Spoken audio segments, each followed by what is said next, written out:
Της Καστορεγιάς ραφούσε τα μαλλιά του σαν ήρθανε τα ταρχικά στην περιφέρεια του σαν ήρθανε τα ταρχικά. Hello, welcome back, comrades and friends. This is Odysseas and my Uncle Joe, the doctor, people's uncle, and we're here today to talk to you about a variety of things. Now, my uncle had written a very interesting article, and I wanted to ask you about that. So what is this article all about that you wrote with my mother? Right, with my co-author, who happens to be my sister, the smart one in the family, and indeed your mom, Professor Mary Layoun. The paper is "The Trouble of Others." It's titled "Solidarity, Social Bonds, and Visibility," and it's a paper published in the Athens Journal of Philology. And I just need to say a quick comment on that journal. When I was much younger than you, I was reading a handful of books on Lenin and Trotsky and Bukharin and the guys, the old Bolsheviks. Mm-hmm. And I read how they published their articles in the whatever Journal of Philology.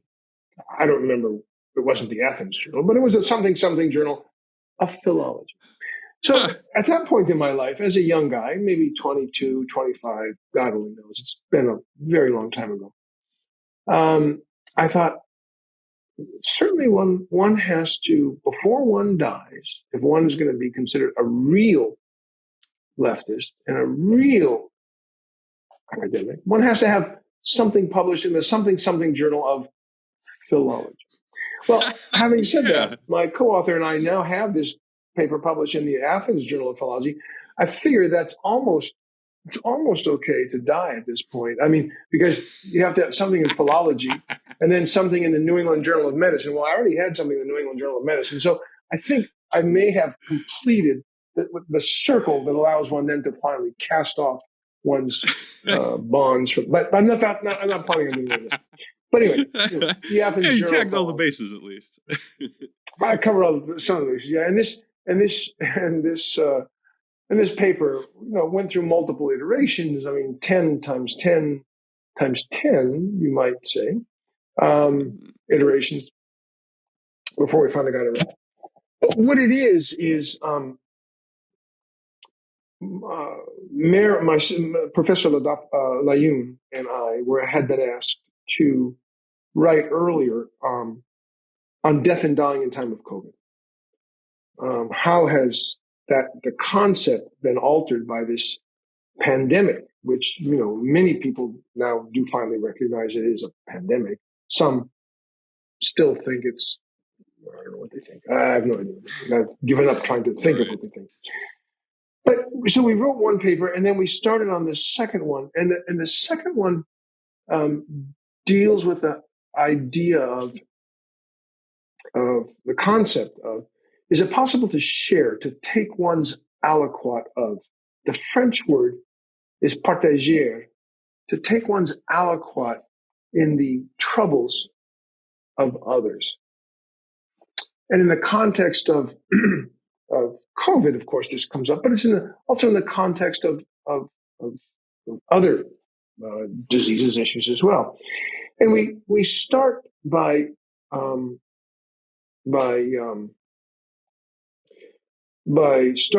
discussing a book by a woman named André Gedi,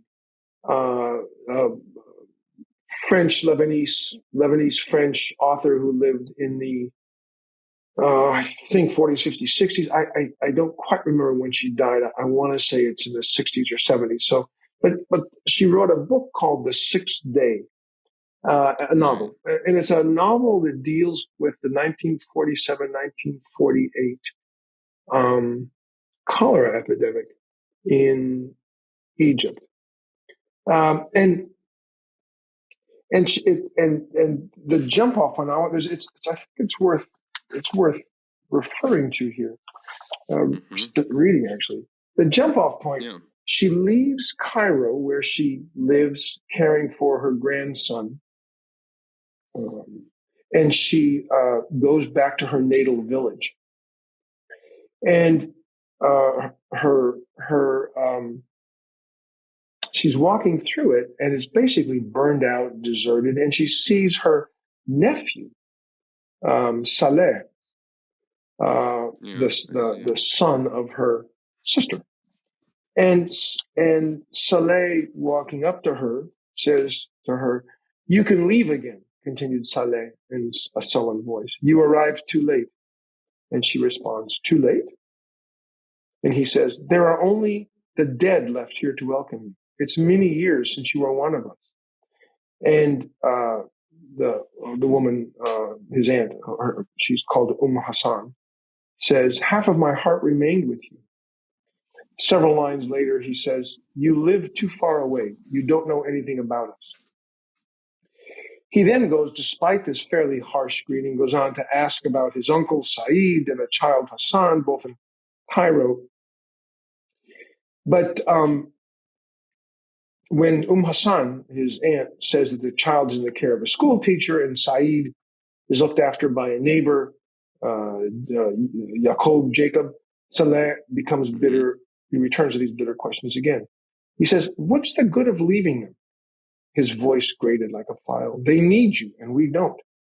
She replies, "You must forgive me if I can't do anything to help you. I've suffered from not sharing your trouble."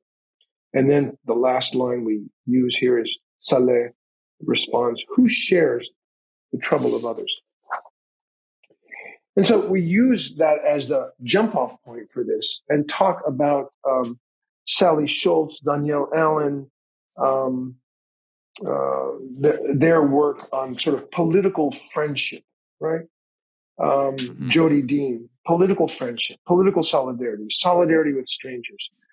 The concept being that to share in the trouble of others, to take one's aliquot of trouble of others. One doesn't have to be a friend, or you're my nephew. If something happened, of course I would help. But it doesn't have to be that. One simply needs share the same earth, the same air, the same water, the same environment in general, to be a, quote, political friend or to show political solidarity. It's not that one even agrees with the person one is exhibiting this kind of solidarity with.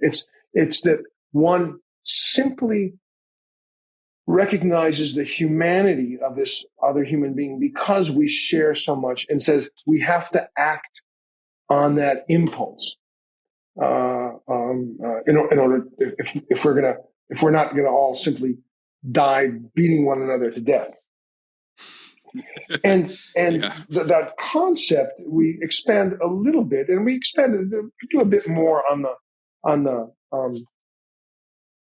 the book, talking about Hassan, because about Hassan, the main character, because she goes to the village and then she goes back, gets her nephew, and her nephew, who's been in the care of his school teacher, is now sick. The school teacher has been taken away to the hospital, meaning he's dead. In this iteration, in this novel, basically, when the city finds out that you're sick, they come and get you, they take you to the hospital, and you're basically dead. Now, why that should be the case in 1947, 48, the germ theory is known, IVs exist. I don't understand, but it just is what it is. So she goes back, realizing her nephew, or her grandson, is sick, and she then decides she's got to get him out of Cairo, got to get him somewhere so he can heal. If she can just get him beyond the 6th day of this disease, hence the title. If you can make it through 6 days, you're probably going to make it. He'll be okay. If she can just get him to ocean air, good, clean, something like that. So she first takes him, moving at night, hiding him on the roof of a wealthy family whose laundry she's done. And she eventually finds a boatman, a guy who's got what's called a felucca, that's small Nile boats. And he agrees to take her and the kid.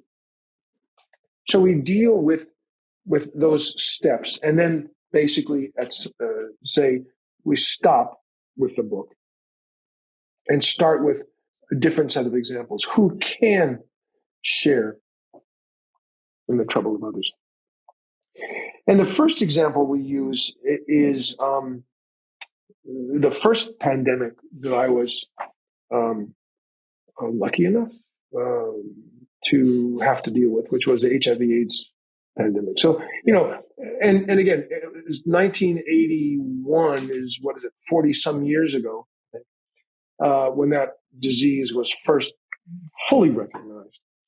And the thing that's amazing about that was, and again, we use this example, and the example is you deal with this, I'm not. At that point, I was a junior resident. I had just returned, actually, from working for at the time, revolutionary government of Nicaragua. I worked for the Ministry of Health. And I was in a couple of different spots, worth them on the Honduran border, but also in this town called Esteli. Esteli was in the middle of the country. But I had just returned, and HIV just blew up in our faces. At least so it seemed. And what was amazing about that, again, in the context of the paper in this discussion, is who can share in the suffering of others. Is there was a significant number, not everybody. I don't want to cast aspersions on everybody, but a significant number of my senior staff, the people who were supposed to teach me, these people who were supposed to be the role models, who said, well, you take care of this. You deal with this. I'm not going to. I'm not. They were afraid. They were afraid because we didn't know what caused AIDS at the time. I mean, I said HIV/AIDS, but HIV wasn't recognized at the time. Still wasn't recognized. We knew that it was seen in gay men, that it was seen in IV drug users. And so this thought that there's something to do with bodily fluids was certainly there. But then it was also seen in Haitians. And we said, wait, what the heck is that about? Probably the same thing. But at the time, who knew? So people were afraid. My staff, these were guys who were in their 60s, 50s. And I'm in 1983, I'm a 30-year-old physician at that time. And they said, you take care of it. And we did. I mean, we did what we had to do, but we were not supported. And frankly, in many ways, we were not supported. Now, once the ideologic agent's known, and once it becomes clear that there's some treatment, and the way you do this, the way you can prevent it, there's ways to prevent this, it becomes less of an issue. But for a good while, there was, your body can kill me, so I'm going to stay away from your body, no matter what you need from me, no matter what my role is supposed to be. And I the thing that strikes me is I remember thinking back then that there was a time, perhaps 2 generations before I became a physician, when nurses and docs would die because they were taking care of sick, infected patients, and with the miracle of antibiotics, that pretty much went away, and only to return with HIV/AIDS, and then Ebola, and then COVID, which we'll talk about a little later. But that was the first the first real example where the taking a share of one's trouble, of someone else's trouble. It became clear to me that was not always going to be the case. That there were people who would say, "I can't do it," and to be honest, and I don't even think ill of those guys. It's not that I think ill of them or that I'm better than them. It really wasn't that. Maybe it was when I was younger, but for whatever reason, they were afraid. And I understand fear. I do. But they left it to us and we took care of it. Roughly at the same time, but at a distance of some thousands of miles, actually slightly before this HIV/AIDS, while I was still working for the Revolutionary Ministry of Health in Nicaragua in 1980, 1981, so this is just before, I had been posted in this city. It's a pretty small city, but a city called Esteli, Heroic Esteli it was called. There have been some terrible battles there. And the hospital I was at was the Hospital Bolaños, Davila Bolaños. And I was part of the, at the time, internal medicine group. The group was headed by a young Cuban, young. I was, 29, 30. So he was 28. So he was probably in his mid 40s or something like that. He was the director of critical care medicine at teaching hospital in Santiago de Cuba, in Cuba. And young communist, young black guy who told me, had it not been for the Cuban Revolution, he would be, on the streets. He would have been on the streets. He came from a really poor family. Racism was a significant phenomena in the pre-revolutionary times there. He was a young black guy. He would have been, he told me, some street criminal guy, probably without the revolution. But he was a very bright, very thoughtful, intensive care physician at the time. And so one day, after we had finished our hospital work and had finished our clinic work being the 5-6 of us seeing something on the order of 150 to 200 patients in an afternoon, doing the best we could. It was not optimal, but it was the best we could do. We went to as I remember, a vacant lot or something, and we started a fire and had rum and beer and cigarettes and cigars and so forth. And we talked and there was music and so forth. And at some point, one of the young Nicaraguan physicians, probably a little drunk, looked up at me, the American, and I was the only American, by the way, and said, it's your fault. It's your fault. If you had not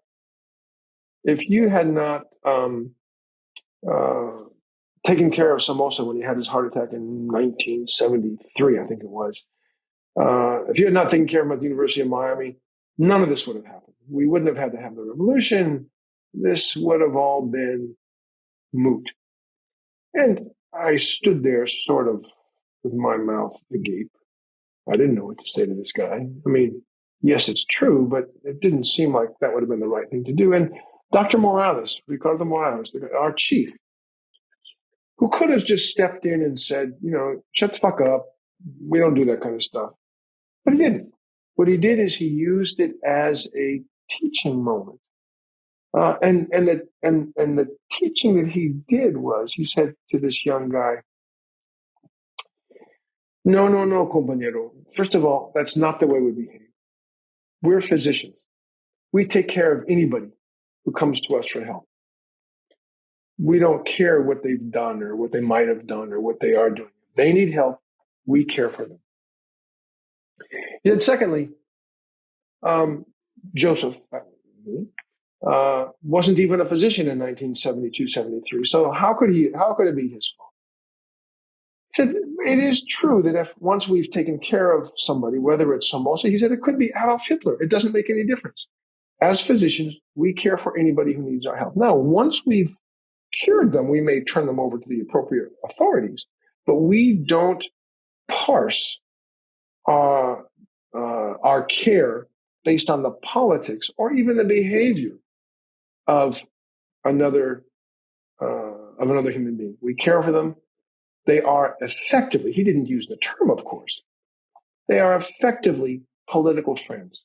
He was effectively arguing for political solidarity, not in the sense that you and I would probably talk about, obviously, right, with those we agree with, but the solidarity of one human to another on a shared earth. And that was just a profound experience. That was 1980, and that's 40 some years ago. And it's as if it was yesterday. Ricardo, after I left Nicaragua, he went back to Cuba, then he went to Angola, was with the Cuban mission to Angola. He functioned as a physician while Cuba helped Angola fight off the South African racist mercenaries that led to, in fact, the fall of apartheid there and the rise of the democratic government in South Africa. He then came back home. He was diabetic, lost a leg and died. His death was 3, 4, 5 years ago. Unfortunately, I never saw him again. Well, I communicated with him by email, and dedicated one of our books to him, but we never saw him again. But that was the concept of political friendship, solidarity, right? That he was arguing for without using those terms. And in fact, in the context of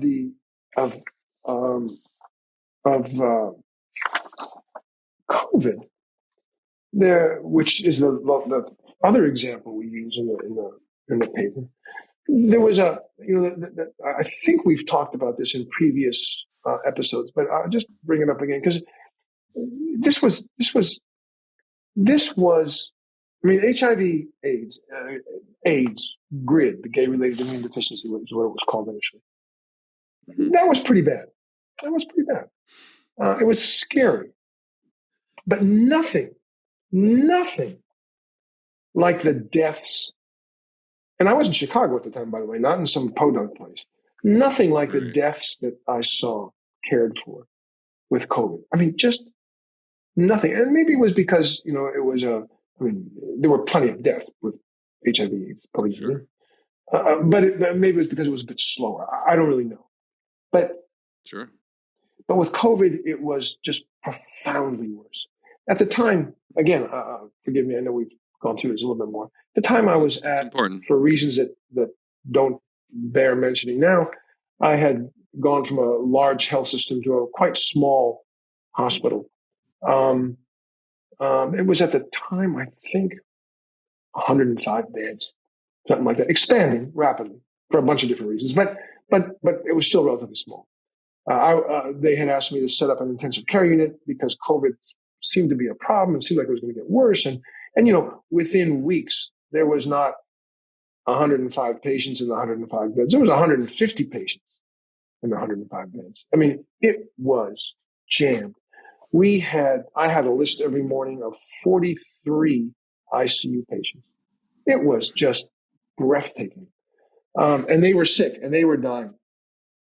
And there were deaths. Like it was unbelievable and painful, and frustrating. But one day I got called to see a man who was sick enough to be in the ICU, but we didn't have any ICU beds. He was on the floor. And I went to see him, and we talked, and I examined him, and I told him I thought he had. The studies were all consistent. He had COVID. He said, "I don't believe in COVID. It's not COVID. I don't believe it. It's not COVID. And even if it's COVID, it's not going to hurt me. I don't believe it." So, we talked briefly. And he said, "If you just leave me the fuck alone, I'm sure I'll get better." I mean, honestly, it was that kind of crude and rude. So I talked a few more minutes and said, "Okay, well, I'm around, obviously in the hospital. If things go south, I'm afraid they will. I hope they don't. I'll be here." 2 weeks 10 days, I don't know, went by. And I got an emergent call, and it was back to his bedside.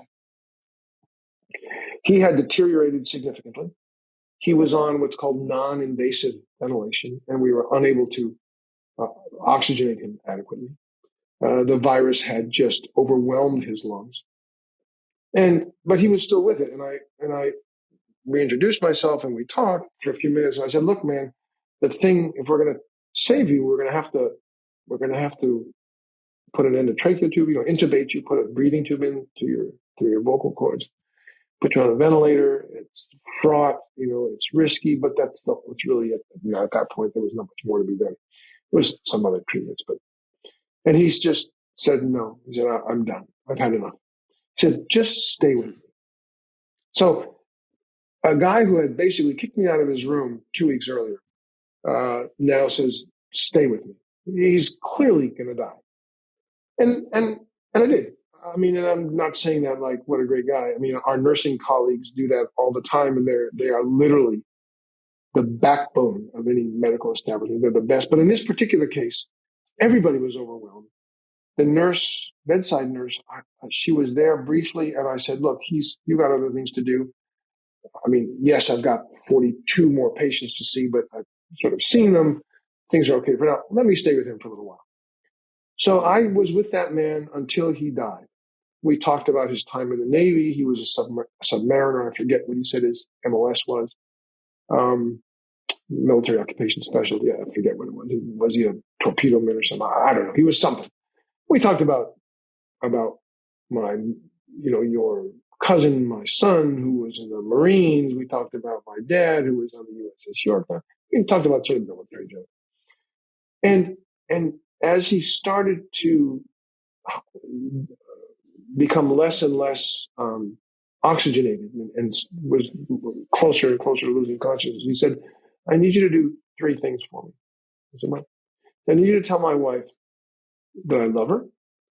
I need you to tell her that she's the most beautiful one I've ever seen, and tell her to please get vaccinated.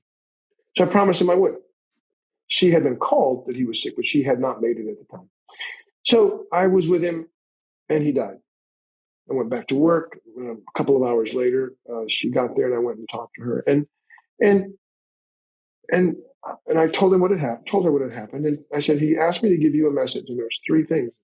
And I said, he said that he loves you very much, and she smiled. And he said that you were the most beautiful woman he had ever seen, and she beamed.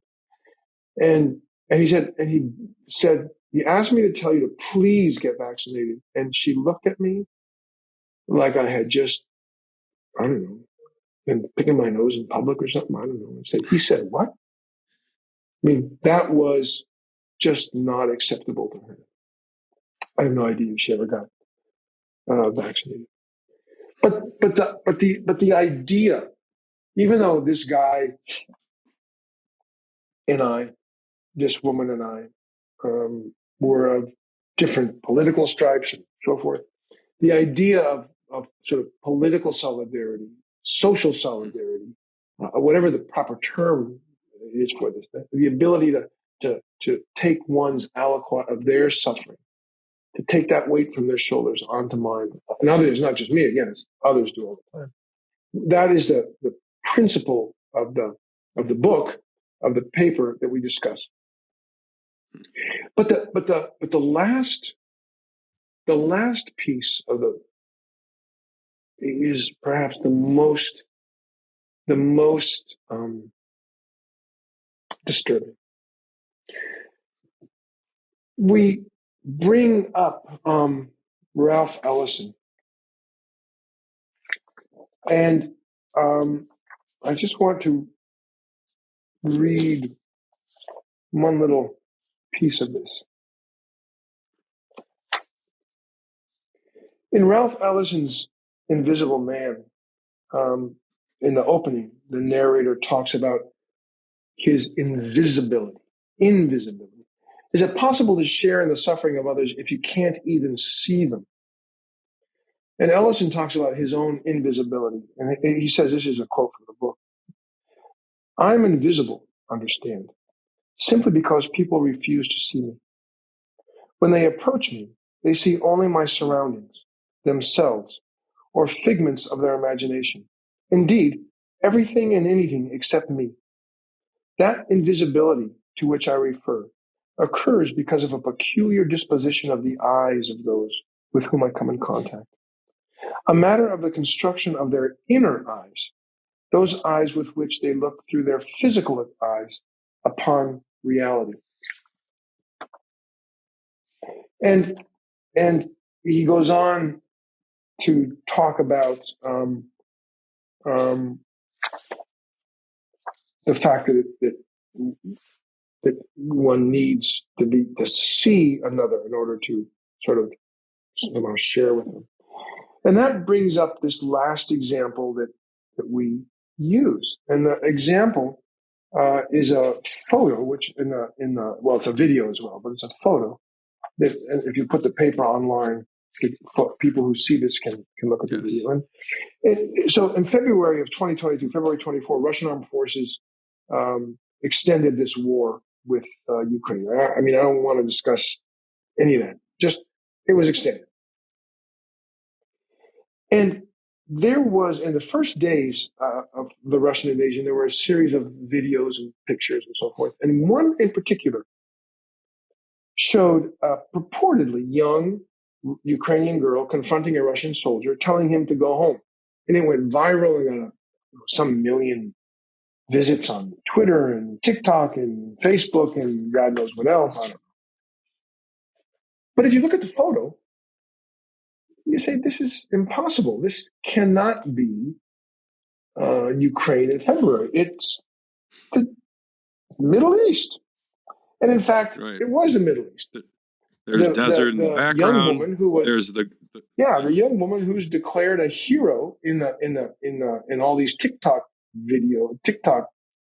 views and Facebook is actually Ahmed Tamimi, who is a young Palestinian kid confronting a Israeli soldier who had just arrested her, I believe, cousin. Is that right? I think her cousin.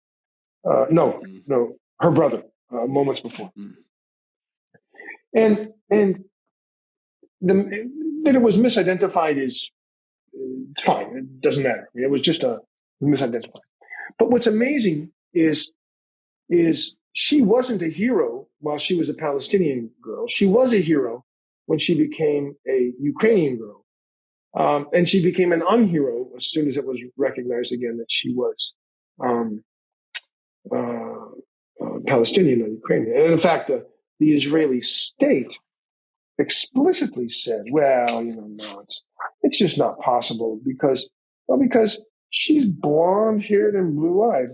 In fact, there is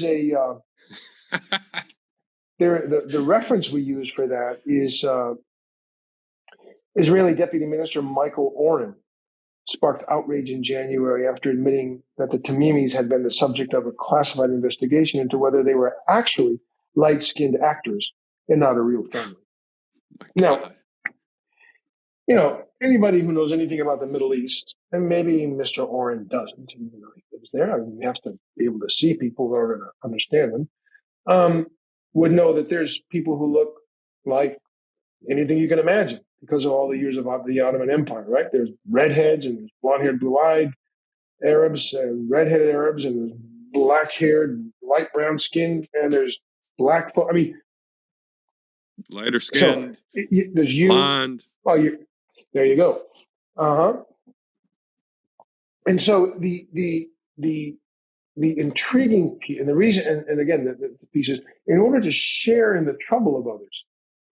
In order to take one's share, that is maybe not the best word, the whole word partager, take one's aliquot of another's troubles. You have to be able to see them.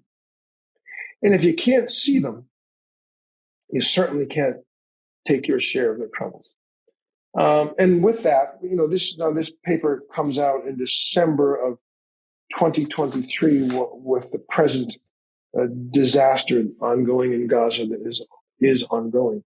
We don't explicitly address it, but one can't but listen to the Israeli leadership talk about Palestinians as non-entities, animals, whatever, to recognize that they certainly would not have any feeling of social solidarity, notwithstanding whatever happened on 7 October. I mean, yes, an oppressed people have a right to battle their oppressors. No question about it. But no, oppressed people, no matter how oppressed, do not have a right to hurt civilians. I'm sorry, you just don't. It happens, but as a matter of policy, as it were, right? This is our policy. This is our strategy. You can't do it. But notwithstanding that, the last 90 some days is just this unmitigated disaster shows pretty clearly, I think, that our Israeli cousins simply do not see the Palestinians as cohabitants of the same political sphere. Again, political not in the sense of agreeing with, but the same air, the same water, as Danielle Allen and Jody Schultz talk about. And that is cases, particularly disturbing in humanity. The Minister of Defense, I forgot his name, says they're human animals. I mean that kind of talk. I don't want to overstate the Nazi analogies too much. I mean, it's done all the time. Maybe it's too much, but that kind of stuff is precisely what the Nazis did to the Jewish people in the 30s, and by the way, not just the Germans, right? It's more than just the Germans, but that fascism did to the Jewish people. I mean, it's simply inexcusable. It's inexcusable, and so in that context, our paper, especially today when we are recording this, is 11 January 2024. This is the day that the South Africans presented their case for genocide to the International Court of Justice, which I listened to in its entirety. I would urge everybody to listen to it. It is really we can put how about if we put the link on? Tomorrow will be the Israeli response, which I'm going to listen to as well. But it's worth listening to in its entirety. It is. I know things happen to people when they get older. I am older. You are younger. I am not a particularly tearful kind of human being, generally, and you sort of can't be if you're going to do the work that I've done and continue to do. But I was moved to tears, not because the South African lawyers presented picture after picture of these horrors, because they didn't. They said, we're not going to present pictures. It was the words. It was the words. So I think it's worth our listeners watching that and watching tomorrow's as well, listening to this presentation. It is for people of a certain age. This has been, I think, more painful than one would like to believe. One would have liked to have believed that such things were no longer possible. What's going on in Gaza, and of course I mean the death and destruction, the slaughter of children and innocents. But I also mean the singing and dancing of Israeli soldiers while the words, in translation, I don't speak Hebrew, talk about how they will simply slaughter and make Gazans and make that place an unlivable hell, which they've done. One would think that such things were no longer possible. One would think many things. Perhaps I'm just a fool and naive, but I think I would have said in the past, it's impossible that the Jewish people, who have suffered so much, can become an oppressor in such a way. Of course, that is silly, because oppressor oppressed is not a permanent state. It changes, and the one who was the oppressor yesterday. Right, and it's of course not all Jewish people. No, you're correct. No, you're. I'm sorry. You are. That's an important point. But I'm talking about. I mean, it wasn't Zionists who were oppressed. It was the Jewish people who were oppressed. Right. Right. Zionism, in a certain way, is a response to that, and other things, but it's a response to that. And yes, my Jewish brothers and sisters are standing, and we are arm in arm against oppression, against all racism, whether it's anti-Semitism or against the Palestinian people. Yes, you're 100% right. But I mean, the point is, or if there is a point to this last bit, is that the state of oppression, of oppressor and oppressed, is a temporal state. It's not a permanent state. And the group or person who was once oppressed can become an oppressor. And the opposite is also true, which is, of course, why nationalisms are, in my mind, at least problematic. And what matters is that we stand with humanity. And humanity is, all of us, whether you happen to be Jewish or Israeli or, Palestinian or Greek or American or Japanese or Turkish. It doesn't make any damn difference. We stand with those who struggle for justice and decency, no matter what their background. So we'll see what happens tomorrow, I guess. I'm afraid I've talked a little bit too much here. But No. But this has been a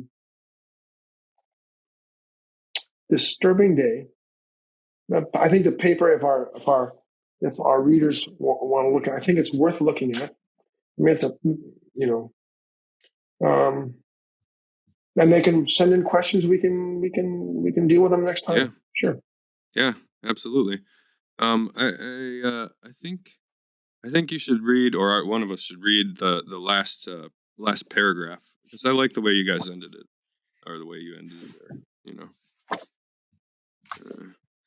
The last paragraph of the paper. Of the paper. Here, I got it. So the last paragraph. You want to read it? You want me to read it? Sure. I'll read it. Why not? All right. Who shares the troubles of others? Who shares the troubles of others? It must be us. Now, for as Eric Hobsbawm reminds us in his summary assessment of the, quote, short 20th century that has not ended well, a society consisting of an otherwise unconnected assemblages of otherwise, let's try that again. A society consisting of an otherwise unconnected assemblages. God, Jesus. A society consisting of an. Sorry. It's okay. A society consisting of an otherwise unconnected assemblage. Take 4. A society consisting of an otherwise unconnected assemblage of self-centered individuals pursuing only their own gratification, whether this is called profit, pleasure, or by some other name, was always implicit in the theory of the capitalist economy. End quote. If this has become only too apparent, so too has the certainty that either we care for one another and our world, or we will be left with nothing. I like that. It is a good ending, and it's to reiterate. I would reiterate. We care for one another. It doesn't matter. It doesn't matter if you're from Gaza. It doesn't matter if you're from one of the kibbutzes. It doesn't matter what your ethnicity is. None of that matters. What matters is we have to be able to see one another and care for one another. There is a remarkable man who I've only contacted, some email, but believe it or not, I found him on Twitter, and I have to say his name because we've talked. His name is Ami Dar, Amidar. And Ami is a guy, he lives in New York now. He's lived all over the world. He's originally, I think, Israeli, but he lived in Latin America and so forth. And he started an NGO called theidealist.org, and he touches on the very issues using slightly different words that we've talked about in this paper. And I found him, he found me, and believe it or not, on Twitter. It's almost an embarrassment to say that, but it's true. And And his thought is if we can just get enough people together who can, and he uses the word, who can see one another, right? Exactly the same idea that we've got here. We can begin to make a difference. So I sent him an email, a note, and then an email saying, I'm in, I'm all in. Let's try to do this together. But those are the things I think that matter. The flag one salutes, the country one lives in, the religion that one believes in, if one believes in a religion, are all, I guess they matter in some fashion, but they're all sort of secondary in my estimation. And I think in Ami's estimation. And I think in the estimation when Professor Layoun and I wrote this paper, it's all secondary to the idea that we have to be able to see one another and take our share of another's suffering in order to make this world livable. It is not livable. This is not what we're in now, is not livable. And it's not a pie in the sky thing. It is not. It is stop this war. Figure out a way to justly live together. No one's got to go anywhere. In the Middle East, I'm talking about now. No one goes anywhere. No. You can make all the arguments you want. I've heard them. I've read them about what the situation was like in 1947. But it's no longer 1947. It's now 2024. There's 3 generations of Israelis who live in Israel. People stay. You stay there. That's your home now. You just have to share the home with other people who were there just before you got there. So I think we have to make those kind of arguments. And as much as possible, and I've really tried, I've been, unfortunately, on Twitter probably a little bit too much. But I have tried to not just, it's easy when you don't see or hear someone to just be nasty, right? To be glib, to be, what is that word to whatever the word is. Tried really hard to not do that, to be able to sort of see the humanity, even in the people that I just don't agree with on this. And hope it hasn't happened. Yeah, for them not to become invisible to you. Yes, yeah. And I keep hoping that at some point there would be some interaction. Most frequently there's not. With Amidar there was, with Stanley Cohen there was. Stanley Cohen was an amazing lawyer, civil rights lawyer, just an amazing human being. Others as well, but mostly it's that Twitter's used to make a point, score a point, and that's the end of it. So whatever. Anyway, that's all I got to say. That's my comment. I'm going to stick by it. I like it. Thank you guys for tuning in. Check us out. We're everywhere. Comrade Uncle Podcast. Give us a review, whatever. And until next time, try to see your fellow human beings and not make them invisible, no matter who they are. Exactly. And, freedom and justice for all. Yeah. And by the way, I think we need to have a different lead-in and lead-out song. Okay. I think Bella Ciao should be one of them. Yes. I love it. And I've got a whole host. I don't know how, but Bella Ciao for sure should be one of them. Yes.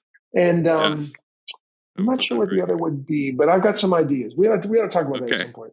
I mean, I love it. It's your baby, I love it. but it's our baby. No. Okay, man. Sounds good. And by the way, I like the idea. I like your idea of that woman in that Medium post, which is now, by the way, live. Are you going to have guests? I hadn't really thought about that, but I like that idea. Neither had I. But it seemed, I was like, oh, that's a good idea. Why not? I mean, the idea of a public health doc talking about COVID or something, prevention. I mean, there was a handful. I think we should talk about that a little bit more at some point. But I think that's a great idea. Yeah. All right. Yeah. I love it. Okay, Pop. I'll talk to you soon. Love you, baby. All right. You love take care, man. okay? Bye. Talk to you soon. Bye-bye. Let me know when this is live, okay? I will. I'm going to work on it right now. Maybe I can just get it out. Okay. Love you, sweetheart. Love you, man. Bye-bye. Bye. Bye-bye. Bye. Oh. And free Palestine. Bye. Stamattina mi sono alzato. Oh, bella ciao, bella ciao, bella ciao, ciao, ciao. Stamattina mi sono alzato. ti ho trovato l'invaso. Oh partigiano, portami via. Oh bella ciao, bella ciao, bella ciao, ciao, ciao. Partigiano, portami via, che mi sento di morire.